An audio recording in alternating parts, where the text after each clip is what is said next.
10, 9, 8, 7, 6, 5, 4, 3, 2, 1.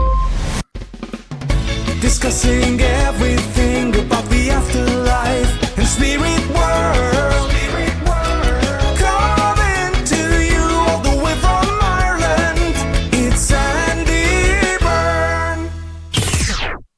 Hey guys, and welcome to another episode of the podcast. In this episode, I wanted to talk to you a little bit about wellness, and I have invited Dr. Susan Sophia James on to chat with us about sound healing and how it can help and in what areas of your life it can help. So have a listen. Hey guys, and welcome to another episode of Life After Life with me, Sandie Byrne. And I have a very special guest joining me all the way from Arizona in the United States today. And we've just been having that whole conversation that us Irish people like to have about weather and heat and temperature. And I won't even tease you all by telling you how warm it is in Arizona at the moment. But suffice to say, it is a lot warmer than it is here in Tipperary in Ireland. Anyway, the lady that I have joining me is Dr. Susan Sophia James, and welcome to the podcast, Susan. Thank you very much for joining us. So Susan is a doctor of behavioral health and integrated medicine, okay, but she's also a medical hypnotherapist. So we'll get into all that in a minute, but Susan, could I start, if it's okay with you, by asking you about your background, how you got over to the kind of spiritual side, the wellness side, the hypnotherapy side? You know, what's your background?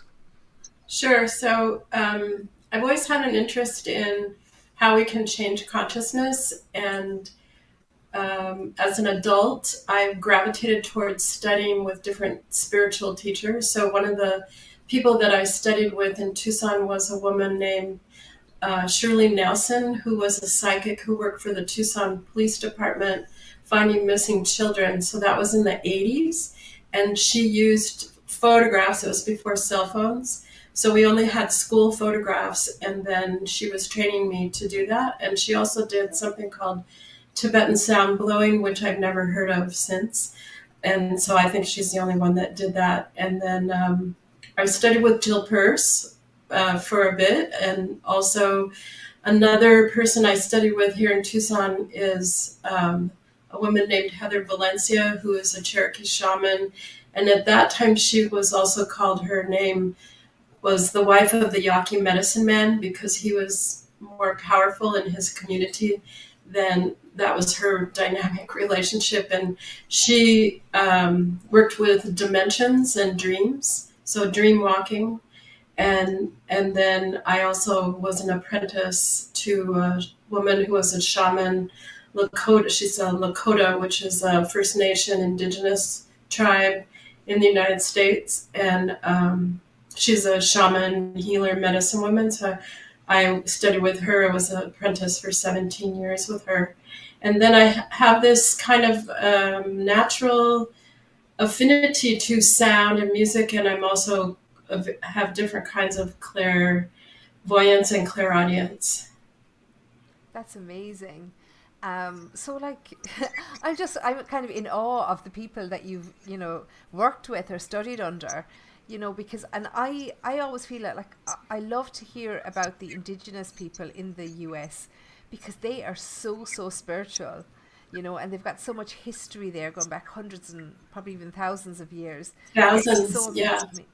Amazing when you start to read about it. And I love all of that. So you did mention there that you got into the sound, okay, and that was kind of one of the main reasons why I wanted to chat with you today, because this is an area that I don't understand anything about, and I want to learn more. Okay, so could you tell us how you got into it and what drew you to that and how it works? I want you to explain the whole lot, if that's okay. Sure. So around the time that I became a medical hypnotherapist, I also was working with yet a different person who introduced me to shamanic journeying. And because I had already had an interest in, it's called super learning.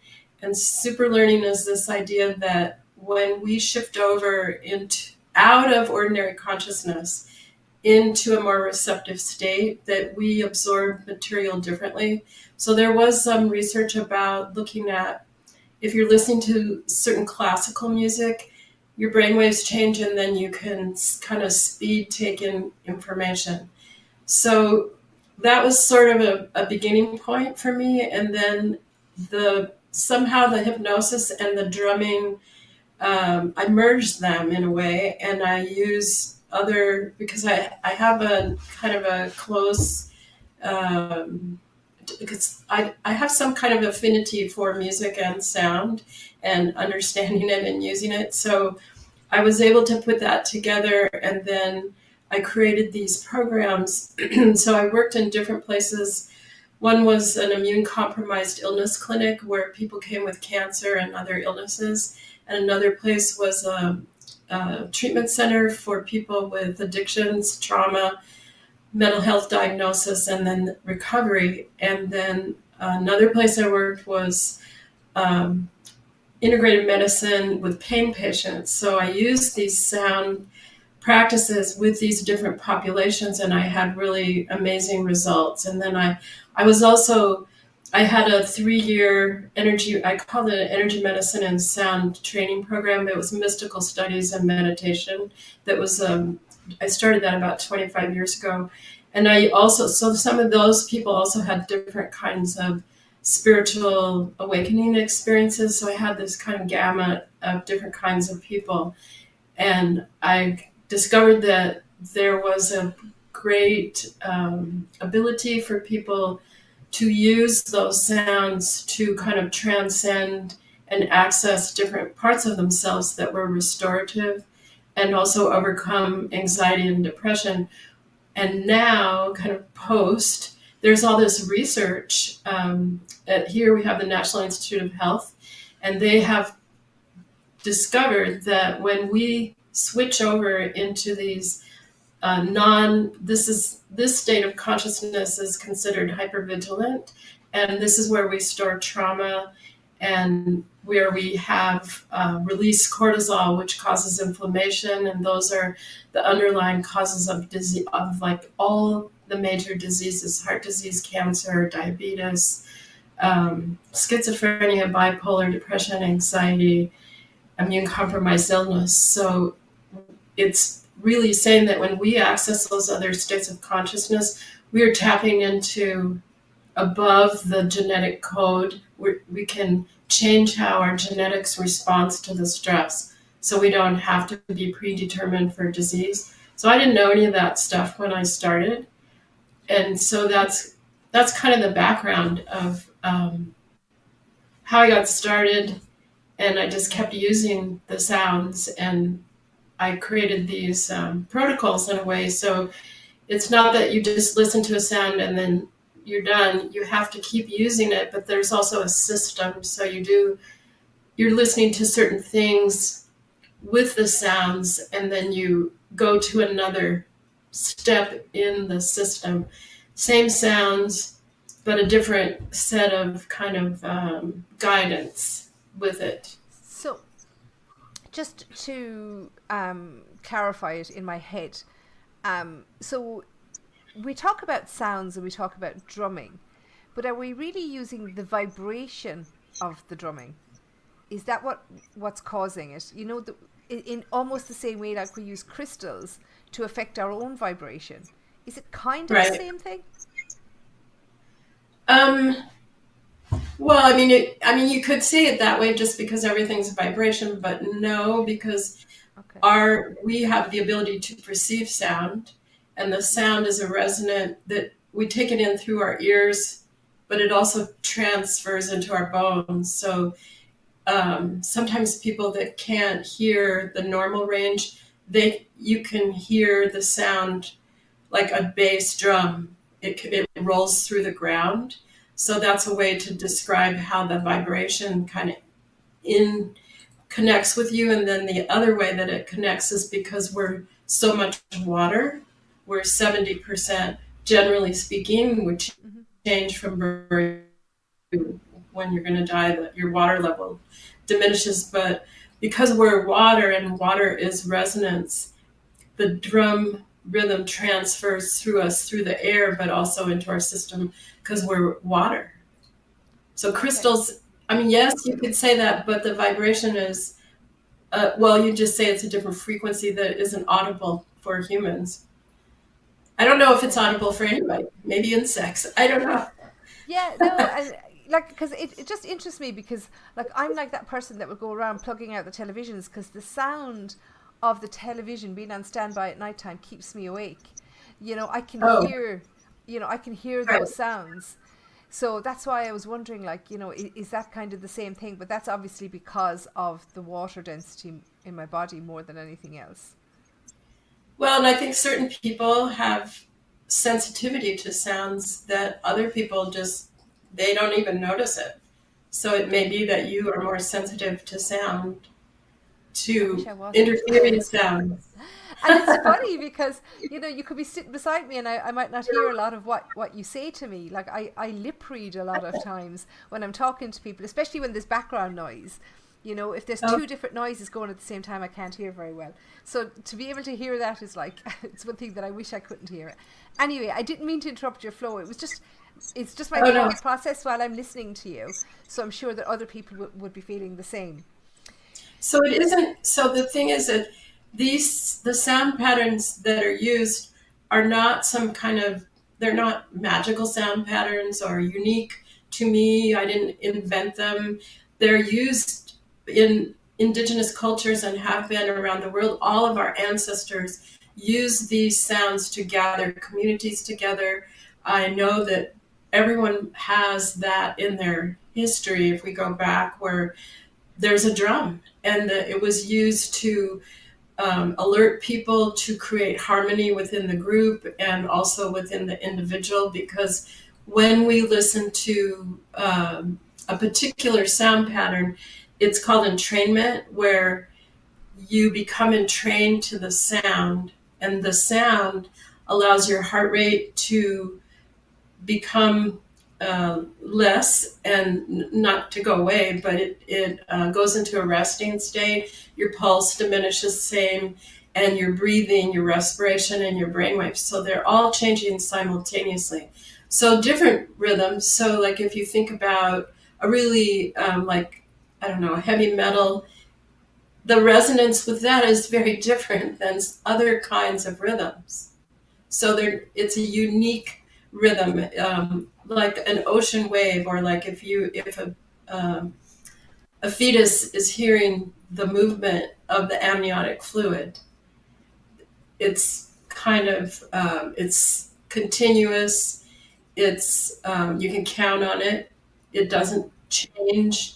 It holds you in that space, and it's consistent. Okay, I love that. And people always say, and you mentioned earlier about classical music. Don't people say to play to babies in the womb? They say to play classical music because it helps their brain develop. Um, so the drumming. And now I want to say this, but I do have to kind of say to people that we're not giving medical advice. Okay, we're talking about complementary therapy a little bit as well. Always obviously consult your doctor about things. But I did read that there is some research on the underlying causes of deaths, like heart disease, addictions, cancers, Alzheimer's, Parkinson's, dementia. You mentioned some of those earlier. Um, if somebody had one of these, okay, obviously they should be treated by their doctor. But how, in layman's terms that, that we can understand. So when you're talking about the drumming, okay, you're not talking about the bowls, you're talking about actual drumming. Or is it both? Well, the drum I have, well, I have a bunch of drums, but the drum that's used in that is, it doesn't really matter. It's a double-sided drum, and it's I'm just playing. It has a certain resonance to it, but Tibetan bowls also have the ability to transform us because they also have that restorative frequency, and it depends again, like you can bang really hard on the drum and that's not going to work, or you could bang and then change it and that's not going to work. And it's the same with the bowl. It's a certain way, a sound that's consistent and continuous, And not all Tibetan bowl sounds are created equal, just like there's lots of kinds of drums. And so it's playing it in a certain way that holds and sustains the listener so that they stay in that other state of consciousness where we drop into that restoration.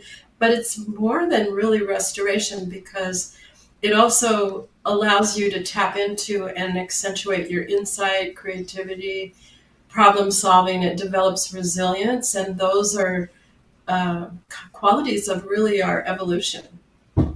Because I look at our global health, mental and physical health.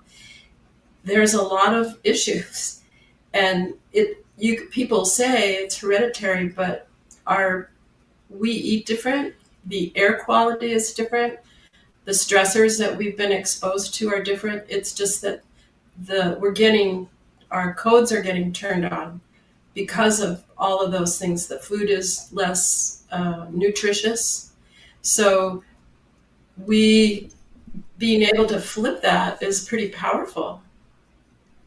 And I'm really interested in how we're in this time of transformation, and that we need easy to use tools that allow us to restore ourselves, but also unravel the trauma that causes a lot of underlying conditions, but also connects us. To me, it's really cool. It is healing, and it helps us connect to our own spirituality and that expansiveness. Okay. So if you don't mind, if I come back just a little bit, because you use the word transformative quite a lot, and can I just ask you to elaborate on that a little bit? What do you mean by transformative? Because I think, in different modalities we talk about it in different ways. So, with regards to the sound healing, what does transformative mean? Yeah, that's a good question. It means that it has the potential when we use it. It's, to me, one of the things that a lot of times people are looking for is a one-time, I'm going to do this and I'll be cured, or I'll have this great connection, or I'll have all kinds of insight. And it is really a lifestyle change. So the transformation occurs little by little in increments as we let go of negative thoughts. We might start to feel better. We might feel more inspired, less stressed, feel better about ourselves. And then those little steps, and those are really big steps, and they build over time, become more expansive, in that they open us to possibilities of who we are, and open our heart too, so that we connect to more compassion and forgiveness for ourselves and for other people. It comes in, little, and it works over time. I consider it something that we need to incorporate and look at as a culture, that the ancient cultures used that all the time, that they came together and they used methods to transform their consciousness, and they used that information, and that somehow industrialization we forgot, and so we're reclaiming it. So the transformation is little by little. And then the other thing I think is that, the pandemic really emphasized how isolated we could be, and kind of post that, connecting with others, and that on my programs that have the sound in there, I always say, if you have other people to share this with, that you can listen with together, bring them, because you resonate together and you're changing together, and it's powerful. When you're raising As long as they're not vibration. going to be, yes, as long as they're not going to be disruptive, right? Oh, 100%, Yeah. absolutely. So if we take that, that description of transformation, and we apply it to some of the things that you mentioned earlier, like the heart disease, say cancer, something like that. Okay, so is there a way to describe how that works with those? If we just take those two as an example, maybe heart disease or cancers, okay? How does the sound therapy work with a condition, I suppose, like that? You know, can it cure it, or does it just slow down the development of it? Or, you know, what can somebody expect with that? Because I know it's a little by little approach you're talking about. Well, I would say that everything that a person does, so you have to look at diet, exercise, contaminants, deficiencies, healing personal relationships. So it's using it in your toolbox, and it's not an isolated tool. It's comprehensive, but it has a great contribution to releasing the stress and also healing the trauma, because often people have trauma that is from childhood that they don't even they may not identify it as trauma, because they can't, or they didn't know it was trauma. It was part of their life. And so kind of letting all that become more resolved is very powerful. So it's part of for heart disease and cancer, it would be a vital component, but not without other support and willingness to change in those other areas.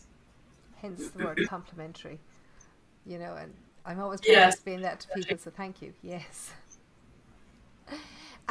So if somebody is listening, and I know somebody very close to me who has this worry, so it just popped up in my head as I was chatting to you. So there's a history of dementia, Alzheimer's in her family, okay, and I mean direct link, grandparents, great grandparents, and so on. And she is worried that she will develop that. So if she was to start doing something like this, maybe at a younger age, can it be preventative medicine or therapy? I would think so. And then, you know, just last week, there was a national news release that said they've done research now with Alzheimer patients, and they've discovered that a vegan, low sugar diet is preventative of Alzheimer's. It slows it down. And this was with people who already had early onset diagnosis. So, and I have heard that Alzheimer's is considered a third diabetes. So I would also look at sugar intake and I am not prescribing, and I'm not a medical doctor, so just to make clear that. But a lot of people don't understand how foods transform into sugar in our system. That they might look at it and go, oh, that's not really sugar, but oh yes, it is. So I would definitely include that. Sure, absolutely. For somebody that, yeah. And, you know, even while you're talking about that, and I'm sorry that I keep going off track, but my brain is going while I'm listening to you, because one thing that's a huge issue of discussion in Ireland at the moment, and I'm sure in other countries, is the level of autism in children. Because there's a huge, I think it's something like 1 in 44 children or something, you know, is diagnosed as autistic or being on the autism scale. Now, because I have someone in my family that has a child who's autistic, I know that, you know, they've tried different things over the years as regards, you know, taking them off dairy, you know, sugar, all those kind of things. So could this sound therapy, in the same way as it would with Alzheimer's, maybe, you know, slow it down or, you know, alleviate some of the symptoms? Have you ever worked with people on the autism spectrum? I don't know about, and this is a child, right? It's a child? He's a teenager now, yeah. Okay. They can experiment with it and see. And I mean, I think my understanding of autism is that often their sensitivity level is far beyond normal people. Like their awareness of dimensions and their, like if we have, you know, I don't agree that we have 5 senses. I think we have many more, but that their sensory is way more heightened than ours. So they may have very different and highly sensitized response to certain kinds of music. And so to pay attention and engage with them and see if they find it pleasing or not. I suppose, yeah, you're right, because they do tend, if it's too noisy, sometimes autistic children can tend to get worked up. So I suppose it's just to be mindful of that. And I know that you're a qualified hypnotherapist as well, a medical hypnotherapist. And I apologize again for showing my ignorance, but is there a difference between a hypnotherapist and a medical hypnotherapist? It means, well, so there's different kinds of hypnotherapy. And so some people say hypnotist, which would be a stage presenter, a performer. And then medical means that you can use it for smoking cessation or different kinds of issues that might be related to that. Weight loss, Or you all that kind can, of stuff. I'm sorry, I didn't hear what you said. I beg your pardon. I was just saying weight loss as well. That's something people tend to use hypnotherapy for a lot. You could do that. Yeah. And is this separate? Because I suppose, again, in my ignorance, I always thought maybe something like the Tibetan bowls and stuff would almost be like a hypnotherapy. But when you use your hypnotherapy, is it separate to the sound therapy? They're just completely different. They're completely different. Okay. Although, so the Tibetan bowls they are a way that you can listen and get the same effects of transforming from hypervigilant, our normal state, to a relaxed state. So they could be used in hypnotherapy if somebody wanted to do that in that way. I mean, you could say, okay, we're going to do weight loss and you're going to listen to the sound of the bowl. You could do that. And it would just be applying it that way, yeah. Okay. So they can be used together, but you generally don't. I suppose that brings us over to your 3 Melete programs. Okay, so I'm pronouncing that correctly. You are. So Susan has a website called 3melete.com, and I will have the link in the show notes attached to this podcast. So I was reading about your programs, and these new programs came about during COVID.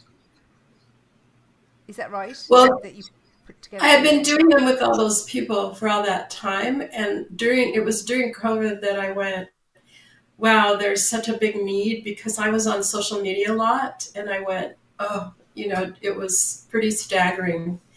And I thought I can figure out how to make these available in an online way, and maybe it would be helpful for people to have this as a tool. They're non-pharmaceutical, and even then the research wasn't really out. The research wasn't out about how the genetic changes, how we can tap into that. Okay. So it's more recent. This is just after all the years of working that you've put it together. And of course, to a lot of our listeners, because we're predominantly based in Ireland and in the UK and Europe side, although I do have a lot of listeners in the States too. But, online is working so well these days, because people don't have to get into their car and drive hours to see somebody, or fly across water to go and see somebody. So you've kind of taken it down. It's to 3 main areas. Is that right? 5. Sleep. Oh, 5. I beg your pardon. Do you want to go through them just very quickly? Sure. For people? If Yeah, you getting good sleep, managing pain. Mastering challenging times is for anxiety. If you're going through a divorce, I use it when I go to the dentist. I don't like the dentist. Not the person themselves, but the actual. No, yeah, nothing personal. I want to like my dentist. I just don't like what happens there. Yeah. Sure. And then there's one called the Healing Program, and then the last one is Spiritual Awakening and Transformative Experiences. So they do all have integrative content, meaning there's information in there about the physical body, the mind, emotions, and spirit. So it's to create this kind of comprehensive content so that it's can be included in with the sound healing part. Okay. Okay. So these are separate to the sound healing. Okay. So how do these programs work? So say, for example, if you take the first one, okay, getting good sleep. Okay, that's something that I truly, truly need. So if I was to sign up for this, it's an online program, right? Yeah. What could I expect? Is it live Well, classes? Is it recordings? oh no, it's all downloadable, and you get it. So it's a step-by-step guide. So it tells you you start here, and this first place you start is there's a video that gives you all the comprehensive information, and then there's a collection of musical selections for you to use. So the research shows that when we can choose, so instead of giving you one choice, I give you different choices so that you can choose the one you prefer, and that makes it's more empowering to have that choice. And then there are other videos and content that you listen to. So for the sleep one, it tells you what to do before sleep to help you get to sleep and prepare.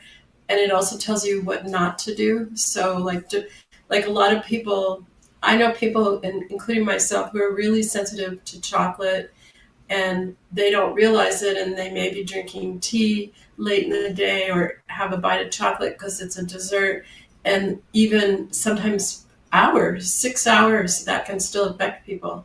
So talking about different things that can cause people to not be able to get to sleep besides screen time. And I mean, I have a habit of I'm on my computer, and then I'll go and watch Netflix or YouTube, and that's still screen time. So you still need a break. Yeah, Yeah, 100%. Or I'll even have my Kindle, in bed with me, which is technically still screen time because you've got that bright blue light, haven't you? that's right. Yeah. Yeah. So So, we have to be, there's so many things.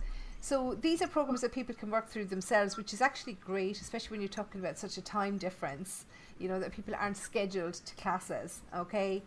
So getting good sleep, mastering challenging times, okay? So yeah, anxiety, divorce, dentist, managing pain program. Okay, so the managing pain, what would that be for somebody like with fibromyalgia or something like this? it's any kind of pain. I was in internal medicine, and the physician I was working with specialized with pain patients, and so he had a lot of pain patients, and I did research with them. And what we discovered is that by listening to the sound, that they had experienced less pain, so their pain level went down. They had less depression because people get, when they have chronic pain, especially, they have depression about pain. And then the third thing is that pain often feels like it's running your life, and you have to plan your life around the pain and manage how you're going to manage your life. And it changed that to they felt they had control over their pain instead of the pain having control over them. So there was a lot of benefits from that. So it makes the pain go away. It's not going to make the chronic condition go away, but it is diminishing the pain. And the research is not for years, so I can't speak to the more you do it, the more benefits you get. I mean, I've been doing these programs for decades, and it just seems exponential to me. Yeah. So it's pain management without the drugs, I guess, without the medication. Well, I mean, I wouldn't say that they needed to stop their medication, but it It's would complementary. could work with their medication. Um, Absolutely. yeah. And it's also a healing program, and you talked about this a bit for mental health and stuff, but also for addictions. Right, And because underlying addiction is also in that category of uh, the release of cortisol, which is caused from stress, causes inflammation, and that's the precursor for an addiction. And so an addiction is often underlying as trauma. So if you're flipping into a state, a regenerative state, where you're releasing and unraveling the trauma, it helps. And the other thing that happens, which I didn't mention, is that uh, the when we go into these other states of consciousness, it releases dopamine and serotonin, which are called the feel-good chemicals. And so it's making us feel better. So besides all those other benefits, if you're one of the reasons why people have addictions is because the addiction makes them feel better when they're using whatever that might be. So it helps to restore the dopamine and serotonin production naturally in the body. That's amazing. And I mean, I think everybody would benefit from that, because immediately we start to think of alcoholism and drug abuse and stuff like this. But I mean, if you think of something like overeaters, a food addiction or a chocolate addiction, would it help for those kind of things also? Well, I have worked with people with eating disorders for about a decade, and so it's the addictions often have trauma, so often they really benefit from having specific work with a therapist around that and developing other skills. So yes, it's a component, and there's likely other work to do as well. So it's a Okay. support. It would be, like if someone says, well, you should stop eating too much food. Well, you need to have tools to give you positive endorphins in your body so that you don't need to seek them. So you're building that within your system. I get you. I get you. And the fifth one, then, which I suppose is relevant, I suppose, for this podcast, is the Spiritual Awakening and Transformative Experience program. Okay, so we've already talked a lot about the transformative experience, and we talk about spiritual awakenings a lot, don't we? And I don't know if anybody ever defines what they are. So to you, what is a spiritual awakening? Um, a spiritual awakening can be it's like a spectrum. So they can be mild, moderate, or very kind of severe in terms of having a reaction where you're really now no longer understanding the current reality. So it's kind of a range of experiences. They can happen and often happen throughout life or have different increments of experiences and in different ways. So some people have energy going up their spine, or they could have a dream contact of something that's very potent, or a memory, or they may go somewhere, and that we could talk about grid lines or energy vortexes that stimulates their energy system. So it depends. It's such a huge spectrum of transformative experiences. Some people have to retreat from the world completely for a period of time to integrate and process, and other people they either don't have the option or they don't understand it and they repress it. So they occur in different ways. So it's I would say a lot of Kind different kinds of spiritual transformative experiences. Sure. I suppose if we were to shorten it, I know it doesn't take in everything that it encompasses, but maybe a broadening of people's horizons, to understand that there's more both out there but also in here inside ourselves, and that's, Right. and I think that's the step that people forget a lot of the time when we talk about spirituality. We forget that we're spiritual beings and that we need to concentrate on ourselves first, and that's where all of this therapy comes in. So I know that I have concentrated chatting to you on the sound because, that's the one that really I'm so interested in. I wanted to find out more about, but I know that you have more strings to your bow. Okay. I know that there's probably a lot more that you do and that you wanted to talk about. But I will give people links to your website in the show notes attached, okay, because they will be able to find the information there. But would it be too general if I asked you, okay, I know you've got these programs which are going to be powerful for people. So I suppose I have two questions. The first one being, is there somewhere where people can hear maybe a sample of the sound therapy or the music, you know, that they would be asked to listen to? Yeah, there's samples on the website. Oh, okay, cool. So if I give people the direct link to that program website, that would be, they would find examples there. It's set up so you have to sign up for the email, and then you can get it, but then you can always unsubscribe once you've listened. Yeah, that's fine. But then again, some people might want to be kept up to date. And I suppose it would be fair to ask you, is the sound, is it the main thing that you offer people? I mean, what would be your main day-to-day work? Well, a lot of work goes into administration because I have a video that comes out most weeks that I have on YouTube that's on sound healing. And I do have another program that I'm starting that's on a different website that is in person. I don't know if I can, I have to figure out if I can now offer it also simultaneously online. But it's, I had mentioned that I had a 3-year mystical studies and meditation program that I started 25 years ago, and I'm releasing, there's a lot of new information that it's time to give to people. So that's coming out in August. Oh, wow. So, yeah. So by the time this podcast is released, that should already be that's online. true. Yeah, that's So true. I would say to people, definitely sign up for Susan's mailing list, because, you know, if you're interested in these things, it's important, you know, that you're informed when they're available. You know, unfortunately, we've yet to evolve to a point where we can absorb these things by osmosis. So I would suggest the mailing list would be a good place to start. Okay. So, I mean, there's so much there. I can only direct people to the website, unless there's anything else that you wanted to make people aware of while we're here, Susan.